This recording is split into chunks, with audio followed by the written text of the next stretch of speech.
6 का 8 में पढ़ते हैं कि परमेश्वर क्या चाहता है आपके जीवन के लिए, आपके चाल चलन के द्वारा, आपके स्वभाव के द्वारा, आपके फ्यूचर में, आपके प्रेजेंट टाइम में जो चल रही है, इसमें परमेश्वर क्या चाहता है, इस बात को देखेंगे। तो यहाँ पर कह रहा है, हे मनुष्य के संतान, परमेश्वर इसे छोड़ क्या चाहता है जो तेरे लिए भला हो। आगे कि तू न्याय से काम करे। पहला 2026 में आपका काम होना चाहिए, न्याय से काम करे। परमेश्वर ये चाहता है। नेक्स्ट, और कृपा से प्रति रखे, और कृपा भलाई से प्रीति रखे, और अपने परमेश्वर के साथ नम्रता से चले। यस, और अपने परमेश्वर के साथ नम्रता से चले।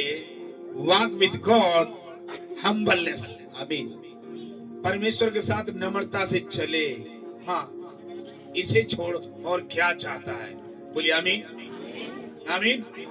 यानी परमेश्वर की मनसा है और ये अच्छा है कि आप पहला कि कृपा से प्रीत रखे, भलाई से ताल्लुक रखे, न्याय से काम करे और परमेश्वर के साथ हम्बल बन के चले, नम्र बने, दीन बने होकर चले। आमीन।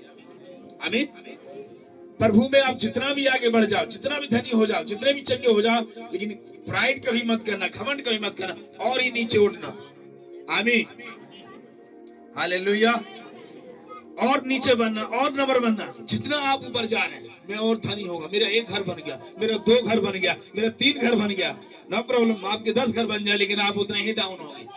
आमीन। उतने ही दिन बने। Yes Lord, I am nothing, मैं कुछ भी नहीं प्रभु तेरे बिना। हालेलुया। आई एम नथिंग, मैं तेरे बिना कुछ भी नहीं परमेश्वर, तेरा सब कुछ है। मेरे 10 घर तेरे घर है, मेरी 1 एकड़ जमीन तेरी है। हालेलुया। आमीन। न धरती को मैं स्वर्ग लेके जाऊंगा, न धरती मुझे स्वर्ग लेकर जाएगी। मुझे स्वर्ग लेकर तो जीवित परमेश्वर जाएगा। तो आप जितना भी चंगे हो जाए, जितना भी आगे बढ़ जाए मसीह में होकर, तो आप कभी भी कोई घमंड नहीं, कोई चिड़चिड़ापन नहीं, कोई डाह नहीं, हमेशा आप उतने दीन बने। तूने 10 घर दिया परमेश्वर, तेरा धन्यवाद। फिर भी मेरा सिर प्रभु तेरे चौड़ों में है। तूने बहुत आशीष दिया मेरी दुकान को, मेरे बिजनेस को, फिर भी आपका सिर खुदा के सामने झुकना चाहिए। और ये चाहता है परमेश्वर 2026 में। कई बार नम्रता के न नम्रता होने के कारण लोग आशीष को खो देते हैं। आप बताते हैं कि अब्राहम इतना धनी था, इतना धनी था कि बहुत सारी जातियां उस अकेले व्यक्ति से उधार लेने आती थी, लेकिन फिर भी कोई घमंड नहीं, सीधे नीचे जाता, कहता खुदा तू मेरा बाप है, तू मेरी रक्षा कर रहा है। आमीन। अय्यूब को इतना धनी बनाया परमेश्वर। 8000 भेड़े, 4000 बकरियां, 2000 गाय, 5000 भैंसे, 9000 नौकर, बहुत सोने चांदी, बहुत सारे बच्चे, खूबसूरत घर, राजमहल, सब कुछ था। फिर भी कह रहा है ये मेरा नहीं परमेश्वर का है। मैं तो माँ के गर्भ से नंगे आया था, फिर नंगे जाऊंगा। आमीन। हालेलुया। आप कभी भी कोई घमंड नहीं करेंगे, आप प्रभु में हैं, नम्र बनेंगे। कोई आपसे कुछ भी बोल गया, कोई बात नहीं, भाई आप तो परमेश्वर आशीष दे, बहन आपको परमेश्वर आशीष दे। ये नम्रता एक चाबी है। हम्बल इज ए की, चाबी। आमीन। आपके द्वार खोलने के लिए अपने परमेश्वर को देखो। प्रभु यीशु मसीह को राजा होने के बाद भी उसका जन्म हुआ चरनी में, गैया गौशाले में, हाया ना। राजा होने के बाद भी जो सारे माँ बाप थे, जो संसार के मरियम और अय्यूब के साथ नम्रता रहा, कारपेंटर के काम करते थे, पढ़ाई का काम करते थे, उनके साथ रहा। 30 साल उनके साथ रहा, केवल 3.5 साल सेवकाई किया, नम्र रहा। फिर यीशु मसीह ने एक शब्द बोला, अगर कोई आपको एक गाल में थप्पड़ मारे, दूसरा ही फेर दे। आमीन। हालेलुया। तो ये नम्रता का चिन्ह है। मतलब हालेलुया, कोई मार दे भैया, क्षमा करना। फिरने का मतलब क्षमा करना कि भाई आपने मारा, कोई बात नहीं, फिर भी आप क्षमा कर रहे हो, यानी एक और गाल फेरने के बराबर कर रहे हैं, भाई आपने क्षमा। आमीन। उस वचन को लेकर हमारे भारत देश के लीडर कितने महान हो गए। अभी महात्मा गांधी जी ने इस बात को बोला था कि अगर कोई एक गाल पे थप्पड़ मारे, जरा सोचो, एक वचन लेकर उसने दुनिया में इतने बड़े महान हो गए। हर नोट में उसका चेहरा आ गया और विदेशों में उनकी कई जगह चीजें हैं। महात्मा गांधी जी की राष्ट्रपिता लोग बोलते हैं। एक वचन उठाया लीडर्स ने और ये इतने महान हो गए। सारा वचन पढ़ते तो कितने महान होते हैं। आमीन। हालेलुया। वचन आपको महान बनाता है। आमीन। तो नम्रता। फिर यीशु मसीह आगे बढ़ा लोगों को प्रचार कर रहा है, लोग भूखने लगे, यहूदियों का राजा है, वो ये है तो ये वो है। फिर भी परमेश्वर वचन कहता है वो कतरा के आगे निकल गए, सेवकाई करते रहे, सेवकाई करते रहे। आमीन।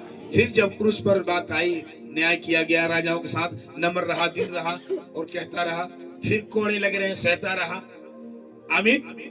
यानी ये पहचान है नम्र और दीनता। हालेलुया। आमीन।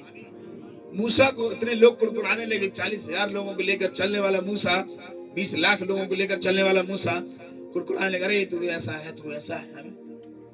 लेकिन वो सीधे घुटना प्रभु के सामने टेकता, पिता मैं तो कुछ नहीं कर सकता, तू ही कुछ कर, इन लोगों को बदल, मैं नम्र और दीन हूं। आमीन। नम्रता आपकी जिंदगी में एक हिस्सा है जो आपको ऊंचा उठाता है। मैंने बोला आप जितना भी ऊंचा उठ जाओ, धनी हो जाओ, आशीष बन जाओ, लेकिन आप नम्रता दीनता मत भूलिएगा। आमीन। आप ब्लेस होंगे।